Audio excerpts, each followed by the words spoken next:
No niin, oikein paljon tervetuloa Dualmaster Booster availuun. Nyt availlaan, mä oon avannut niitä jo, mutta availlaan lisää Dualmaster Boostereita. Lähdetään tästä paketista sitten tässä vielä tän verran, että tuotat tulee hyvin. Katsotaan mitä tulee. Elikkä tässä eka löytyi tällainen tuli. Sitten tuli tällainen. Sitten tuli tällainen.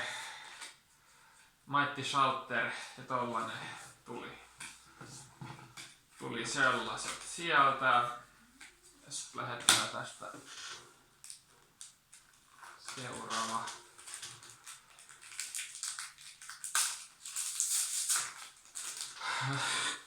Jännittää vähän, mitä tulee.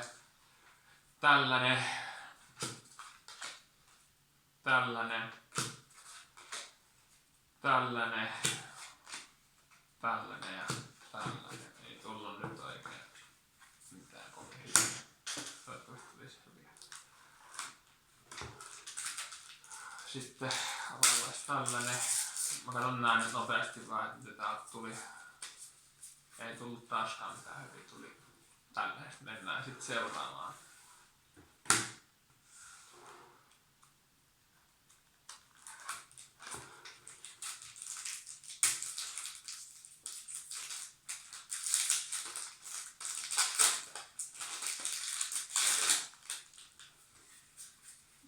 Tornado Flame on ainoa hyvä tässä sitten.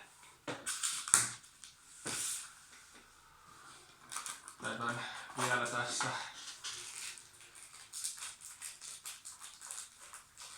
kymmenen.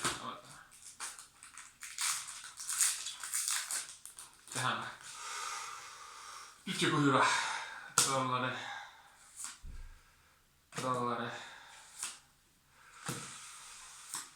Ako Hulkus, no on se ihan peruskorteista aika hyvä. Että sillä tein sellaista. Oh yeah! Oh yeah! Kato mikä tuli! Kato mikä tuli! Holo! Enempää nää vaan loput säästä. Mun oli tarkoitus saada 1 holo. Ja nyt mä sain tällaisen! Mullahan ei oo tätä korttia aikaisemmin. Tää on varmaan itse asiassa tosi hyvä. Mä oon tosi tyytyväinen tähän. Enempää en kyllä avaa sitten. Mä säästän loput johonkin turnauspeleihin tai johonkin muu säästöön, mut tuli tällainen. Tää on itse asiassa tosi siisti. Oikeesti vaude. Niinku et jes, tää on hyvä. Jee, mahtavaa. No niin, kiitos kun katsottiin videon. Jes, kiitoksia. No niin, bye.